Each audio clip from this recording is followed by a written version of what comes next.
Hello, everybody, and welcome to this edition of PowerViews Live. I'm Dan McDade, your host and president of PointClear. My guest today is Ginger Conlon.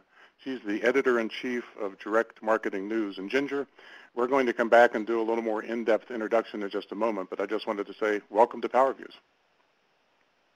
Welcome. Thanks for having me. Thanks for joining us today. But first, just a few housekeeping items. There is a Q&A box to your right for any questions that you might have. I try to handle the questions as they come up to the extent I can, but Ginger and I are both willing to stick around for the after show, so to speak, to answer any questions we may not get to during our 30 minutes. The recorded presentation will be available for replay in the next 48 hours. Typically, it's quicker than that, and a link will be sent to all registrants at the time that it's available. The PowerPoint presentation is available. If you look at the lower right-hand corner, you can click on that and download the PowerPoint presentation. And if you want to use the hashtag PowerViewsLive to tweet anything, we would certainly appreciate your thoughts. Ginger, as the editor-in-chief of Direct Marketing News, and also having been cited as one of the 100 most social customer service pros on Twitter and 25 CRM influencers, you've had a lot of accolades. I think I talked to you when we were preparing for the show to maybe you can share something that the audience doesn't commonly know about you, and or anything else that you'd like to pass along to the audience before we get started. Audience doesn't know anything else to the audience before we get started. I don't know about what's uncommonly known, because I do a lot of writing, so I'm pretty much out there, but I think people who know me well know that I'm fairly obsessed about marketing and the customer experience and how those link together and how marketing and sales need to get along and alignment, things like that. So it's a common obsession with me. Well, I know, speaking of customer experience, I know you and I were both asked this year, actually in 2014, with looking at 2015 in the future by Backbone Media to come up with 3 predictions. I know that, to your point, your first one was customer expectations are going to force marketing and sales collaboration, but also that data analysis is going to become more and more important. And I think the third one I thought maybe you could just talk a little bit about, and that was the context will be as important in B2B as it is in B2C. There's a lot of buzz around contextual marketing, but what can you tell, as we get into this today, what can you tell the audience about contextual marketing? Yeah, I think contextual marketing is becoming increasingly important as, like you said, customer expectations are rising, and it's not just about knowing that someone's, in B2B, if they're the CFO or the user or a decision maker along the chain. It's like, what does that mean to the sale? Where are they in their life cycle? Where are they in the moment, perhaps? Maybe what's the context of that interaction? If they're on your website, what's the digital body language telling you about them and what they're doing, what they're reading or viewing on your site that could help you take action in that moment to make a more relevant experience? If they're looking at one type, for example, if they're looking at one type of content, that may mean that they're just there kind of learning, but if they're looking at another type of content, they may actually be much further along in the purchase process, and you want to have a different type of interaction based on that. And the faster you can have that interaction, without being creepy, the more impact that will have, because you're showing that you have an understanding of what's going on with that potential customer. Yeah, it's interesting. I was having a conversation with a Gartner analyst late last week, and he was saying it's a little creepy to him that he hasn't even consumed the content yet. He's getting a call about a white paper that he recently downloaded. So I appreciate your comment about not doing this to the point of being creepy. Just in the way of self-introduction, I'm the founder and CEO, president of PointClear, also the author of The Truth About Leads. And just for context, in 2014, we completed about 50,000 conversations on behalf of our clients and generated close to $100 million in revenue. As far as Backbone Media is concerned, my 3 predictions were that for the 5th year running, the pundits will claim that cold calling is dead and it's all about inbound marketing. I think you only have to look at the success of organizations like the AAISP and all of the jobs that are, going one-thing right now, because our space is absolutely red hot. Secondly, I think that sales executives will continue not to focus the number of cycles or time invested necessary to effectively follow up on leads. And I think that's something that really needs to be overcome for there to be an improvement in results from marketing leads, or even just from sales investments. And certainly that collaboration that Ginger talked about would help. And I think third, that I call 2015 the year of nurturing. And we won't get into that in great depth today, but if you want to go to our website at PointClear.com, you'll see right in the middle of the screen the word ring, and that will link you to a white paper that talks more about nurturing and how to more effectively nurture.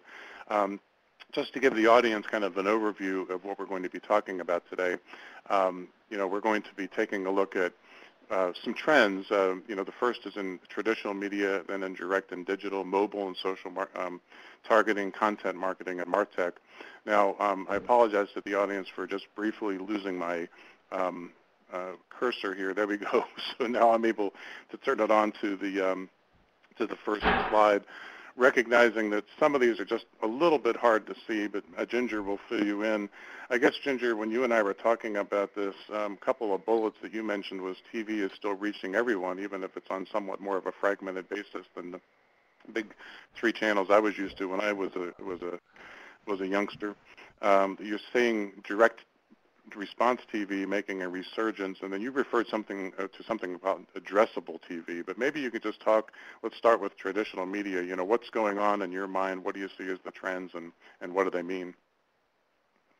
So as you said, Dan, TV is still, it's still getting a lot of budget, especially obviously on the B2C side.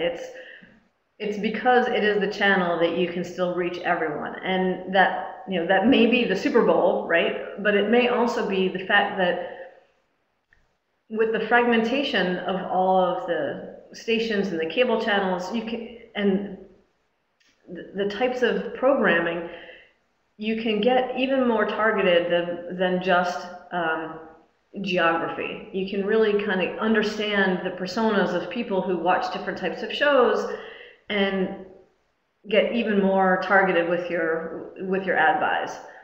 So, similarly, direct response television is seeing somewhat of a resurgence because the companies that are using it, it's trackable.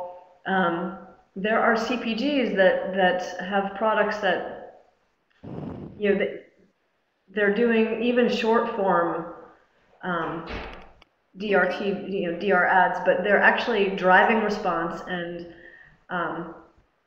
that's powerful. If you can advertise a vacuum and make sure that when someone purchases it, they purchase that product instead of saying go to the store and then being drawn away by a different product, it makes a big difference. So that to help get that direct response as immediate as possible, these brands are seeing the value in doing that and putting some content around it in some cases, something that someone can learn about while they're checking out what this product could possibly do for them. In terms of addressable, it's more with set-top boxes and, like I said, understanding more about who your audience and potential audience is. And one area that I hear a lot about right now is programmatic, and how advertisers are looking to make that a reality with TV. And that will take some time, but as addressable and things like that get more achievable for different marketers, that the programmatic will follow closely behind it. And that's what I'm hearing. I guess, the other thing we talked about having to do with this slide is that it's not a big surprise, I guess, to most people that the magazine and the newspaper is trending downward. One interesting thing I've seen recently in B2B is there are actually more companies using more long content, almost a magazine-type format, and sending it out as part of their communication strategy. So it's interesting, on one hand, the more general, magazines are seeing a negative shift, where maybe some of the more specialized magazines are actually seeing increases. Does that resonate at all with what you're hearing or seeing? Yeah, to an extent. And also, I think magazine, the print side of the advertising is definitely changing and declining and becoming more targeted. But a lot of the publishing companies that have expanded to multiple channels, so they've got online, they've got mobile, they have events, what's happening is their revenue is shifting. So it's not necessarily that the publications themselves are in decline, it's just the model of their business is changing. So their print advertising may be declining, but in some cases, the money's just shifting elsewhere. And with newspapers, I mean, we're all familiar with that story. They're kind of hanging on, but that model, like print magazines, is shifting as well. And their publications are trying to be more targeted. And even if a newspaper tries to take advantage of like the local aspects, and then what else can they do digitally that can enhance their whole product portfolio. This is totally an aside, but what did you think of the new New York Times Magazine? Did you get a chance to look at it this last weekend? Well, I have it. I get the New York Times in print, I admit it. I have not looked through it yet, but I was busy getting caught up in the data story in the business section. So I will go back to that. I'm looking forward to it. Yeah, it's like, I think it's 162 pages long or something. It's the biggest New York Times magazine in history, so it was actually pretty interesting. Moving on to direct and digital, I think we both felt that the direct mail and the email are kind of surprises in terms of growth. And I had a couple of specifics I wanted to throw out to you and then just get your feedback on. One of your writers, Al Urbanski, was quoting Winterberry Group saying that direct mail is second to television as far as spend is concerned. And interestingly enough, teleservices actually came in third. So there's still a lot of money being spent in those areas. There was also an article on February 27th that I think was your article that put things a little bit of a different way. It actually had 2014 versus predicted 2015 spend. And I believe that article is called Marketing Spending, Where the Money Will Go in 2015, which would be available at Direct Marketing News. Tell me, what stands out to you when you look at direct and digital in 2015? What is this trend saying to you right now? Well, it's saying, so in terms of email, one of the things that Bruce Beagle of Winterberry Group said that I wholeheartedly agree with is, email marketing is making a resurgence, and they predict 9% growth. And the reason that that's happening is personalization. And if you think about the way email is evolving right now, there's a lot of, marketers are trying to take advantage of, as we talked about earlier in the conversation, context. So mobile is opening the door to that greatly. So you can understand where someone is, when they're opening, what device, and you can customize and personalize your email communications based on that. One of the technologies with email that's really, I think, making a difference and going to help with this growth that Winterberry is predicting is the real-time email that changes actually on open, not just on send. So I open an email and I open it in the morning and it's raining and the message is slightly different than if I open it again later and it's sunny out and maybe I've gone on a plane in between and I'm in a different location and the message might be slightly different. So amazing technologies available today to do that personalization. So that I think is one of the reasons. And email, it's a workhorse. And a lot of people say, oh, younger generations don't really use email. They don't in the way that older people do, but they will, I think, come along as they start needing to use email for certain types of transactions. And then, then you make the connection from there, or you get that email address as the company and you go into other channels, but that's a little bit of a tangent.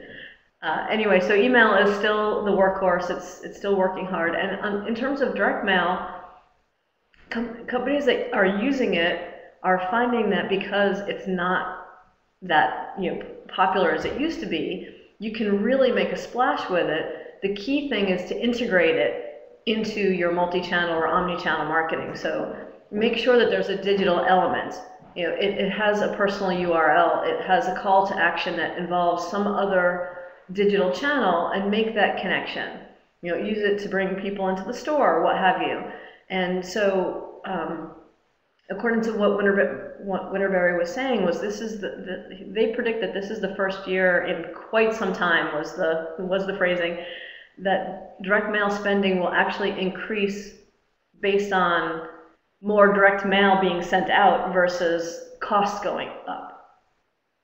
So those are some key things. And also, Bruce Beagle made an interesting point in his research that search will stay fairly flat. And the reason for that is there's already a lot of money spent on search. And what he said was people can only, they only have so much time to search for things, so they can't do a lot more searching than they're already doing. So, and because companies are already spending a lot on search, they probably aren't going to spend significantly more than they're already spending. So it's going to go up a little bit, not that much, not in comparison to some of the other digital marketing spending that we'll see. What's in the display there, that 21.1% growth, and still pretty significant spend? What's included in that bucket? Yeah, that's that's display online and also via mobile. And so I think that's one of the reasons that numbers is growing, especially as companies rethink what display means and are trying to get more creative with what that means, and trying to, like I said, weave it into mobile where it's that extra punch. Mm-hmm. Okay. Let's move on here to mobile and social targeting. There was, I thought, really an interesting article, and I wanted to, and I hope I'm not stealing your thunder here at all, but it was March 2nd edition of your publication from Perry Simpson, and it basically said that that people are using their phones to shop but not converting on their phones. And I'll just give you the statistic that jumped out at me, which was 45% of shoppers used their mobile devices to research products, down from 55% in 2013, and only 29% of shoppers made purchases on a mobile last year, and that was down from nearly 40% in 2013. I thought those were shocking statistics given everything that we're reading right now, but I thought it'd be fun to include those in our conversation about mobile and social targeting.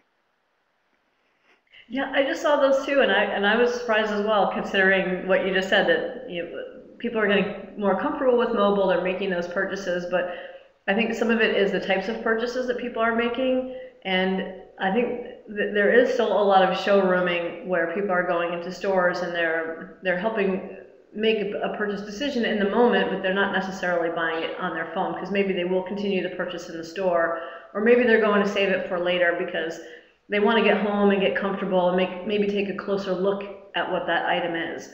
So I think you'll find a lot of purchases on mobile being what you expect in terms of simple things, movie tickets and that kind of a purchase that you don't have to think that much about. But when you want to go back and maybe double check a size or a color, or if it's a piece of technology, does it have all the bells and whistles that you were looking for, or do you have the does your setup mesh with that setup, or what have you?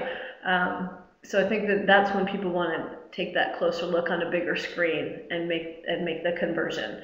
But even so, the mobile experience really has to be top-notch to make sure that the conversation will continue on the bigger device or even in the store. This article also mentioned, because I wanted to bring this up, it was to app or not app, and you were the first one to bring to my mind the concept of a beacon, and I wanted to just have you talk a little bit about, the beacon requires an app, I understand, from a little bit of the research I did over the last couple of days, and so it requires a certain amount of investment on the part of the buyer. What do you think? What do you see happening there? With this, say, push technology, if you want to call it that, versus more of a passive technology you see in stores these days. I think marketers are always looking for ways to engage their loyal customers that are creative and not necessarily just a points program. So if you think about beacons, that's a potential opportunity for another way to engage your loyal customers. They're obviously invested. They want to interact with you through multiple channels, and one of them is, hey, I'm going into your location. Is there something special I should know? And a beacon is one way to interact with your customers. But I think what some marketers might not realize is also the opportunity on the reverse side. And once you're engaging with those customers and they're taking actions or not taking actions, that's a lot of data that you can then use to say, okay, what should I be doing next with my beacons, or what should I be doing next in the store, or those kind of opportunities, really connecting that data and taking advantage of what's next from using that data instead of just pushing, say, promotions in the moment. But really using it as a learning opportunity as well. And it's interesting. There's the jewelry company Alex and Ani. They do the bangle bracelets primarily and some other jewelry.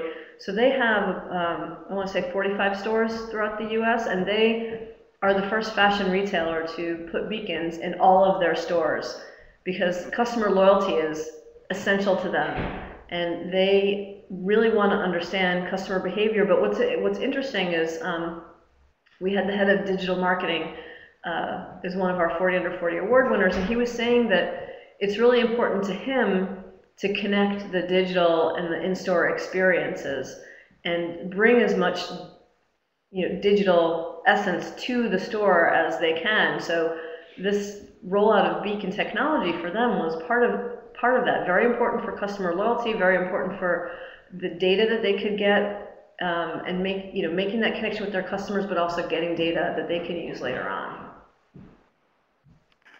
One example I heard yesterday, and I just think you might get a kick out of this, but I wonder how close this is to the truth, is that if you incorporated video with a beacon, for example, you could be walking by the shoe section and they've basically snapped that you're wearing a cute little red dress, and we just happen to have a new pair of shoes here that you should try out because it would go great with that dress that you're wearing. I know that seems pretty creepy, but I'm told that the technology is there to accomplish that, if not today, maybe soon. Well, you know what? If it was me, I'd probably wind up with the shoes.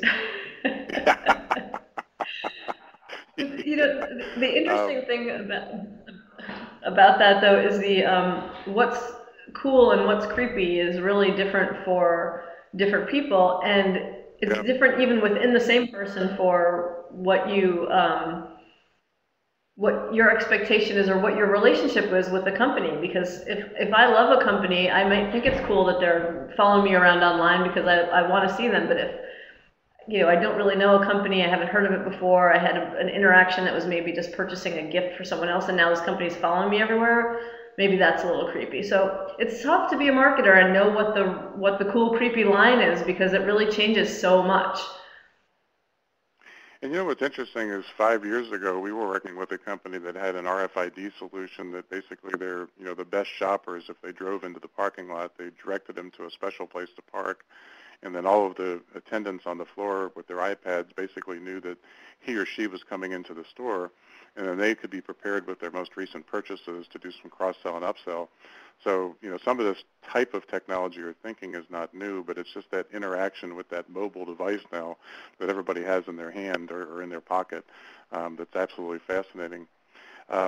Let's talk a little bit about content. I think that I read not too long ago, and I guess this wasn't the only place I've seen it, but there's a lot of content out there right now. There's just not a lot of good content, and I think some of the points that you provide on the slide speak to that. But tell us about content marketing becoming pervasive, and kind of what you see needing to happen in order to improve the effectiveness of content marketing.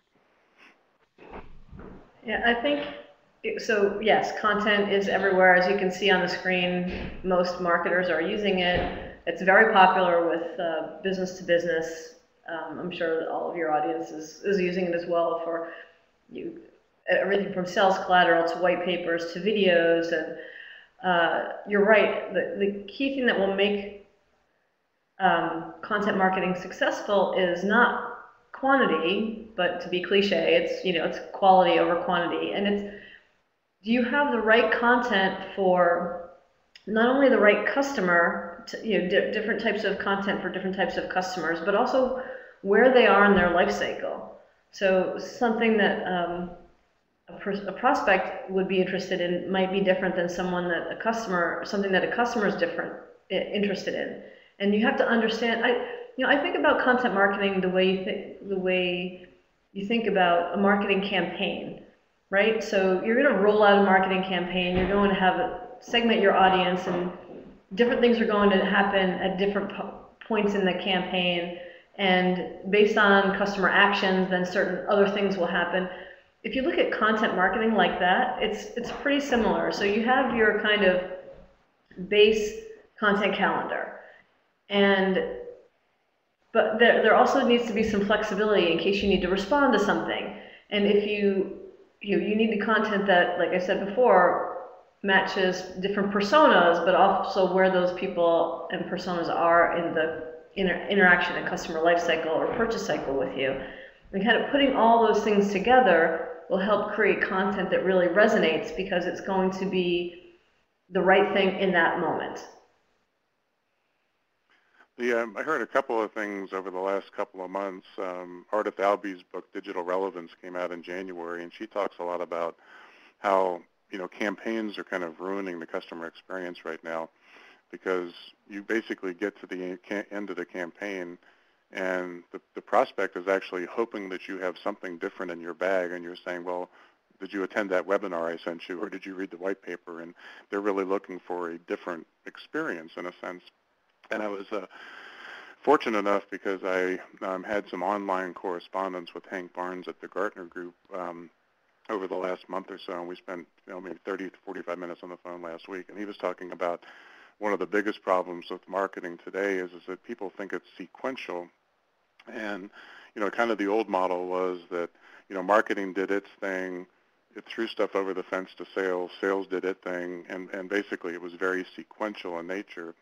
And I think what you're getting at now is that it's not sequential in nature. I mean, people are going to bounce. It's not even really back and forth. They're going to bounce different ways in terms of how they're consuming information and how they're going through the decision-making process. Things change in companies all the time. Decision makers change. People leave, people come and join the company, so that you have to be aware of all that. And I think probably that's the key to what you're saying is that you can have a content marketing strategy, but it's not sequential. It's going to change based on the individual. And I think even though we talk one-to-one marketing, I think most of us are still kind of one-to-many type marketers. Yeah, that's true. And but the closer you can get to that one-to-one, just by understanding your customers, that's going to help make that closer connection with them and help drive an action. Well, here's I'll call this the eye chart slide. This is, there'll be a quiz for all the attention afterwards. That's See right. what they can read. So this is the MarTech landscape. I'm not even sure if you download this presentation, unless you really blow it up, you'll be able to see it. But talk a little bit about why you felt it was important to include this slide and what it says to you. Well, if you take a look at this slide is by Scott Brinker, who's the CTO of Ion Interactive, in his when he's not writing at Chief MarTech, and he tracks this. And what's interesting is the huge increase in number of companies from last year. So there's 1,800 companies and open source projects in total on this list. And what he was pointing out that I found really interesting is that, yes, there's been a lot of acquisitions. I mean, just think about some of the big acquisitions from last year, for example. But there are so many startups that even with the acquisitions and any companies that are failing, the number of startups is outpacing that, because there's so much innovation. There's so many niche players that are doing one new thing. And it's complicated. As a marketer, you take a look at that and you think, oh, where do I even begin to make sure that I have the right technology and that it all plays well together? So think that's why it's important. If you're trying to do all these things that we talked about, right? Do content marketing, do mobile well, integrate your channels, and so if you want to make that happen, yeah, you have to have a great strategy, but then you need some tools to underlie that. And okay, well, wow, where do I even begin? So that I think is one of the reasons I thought it was good to include this today, just to kind of get that perspective and think, know why also you really need to work with your counterparts in IT and your counterparts on the data side of things, so that you're coming to a collaboration like from the beginning. So choosing the right technology from the outset. Yeah, there was one interesting statistic, and I think it might have been included in the same article, but it was IDC's prediction that the worldwide spend for marketing software is going to be a little over $22 billion this year, moving to over $32 billion in 2018. And it's interesting. You've probably heard this quote too. I don't know whether to believe this or not, but that they're predicting that the CMO will actually control a larger IT budget than the CIO, because of all of the different marketing stacks that are going to take place. And it's a good segue, I think, into the next slide, which is, talk a little bit about the marketing technologists. What do you see happening here? I guess if there's 1,876 companies and 43 categories of software, it's going to get pretty complex. What does that say to you? It says to me that as a marketer, you really need to have an understanding of technology, at least on the level of what it can do for you. I mean, maybe you don't have to be, maybe you don't, need to know how to code HTML in depth or things like that, or do Excel the way an analyst can do Excel. But you need to have that understanding, so you even know what questions to ask and how to get started. Mayur Gupta, who is the Chief Marketing and Technology Innovation Officer at Kimberly-Clark. I'm killing his title, but he's basically head of marketing technology and innovation. So, right, he just pulls all these marketing technologist elements together. He was saying that marketers really need to think like a little bit more like technologists going forward, and technologists really need to think a little bit more like marketers going forward, so that to help that collaboration. And understanding of what each other needs and how each other talks about using using technology to support marketing.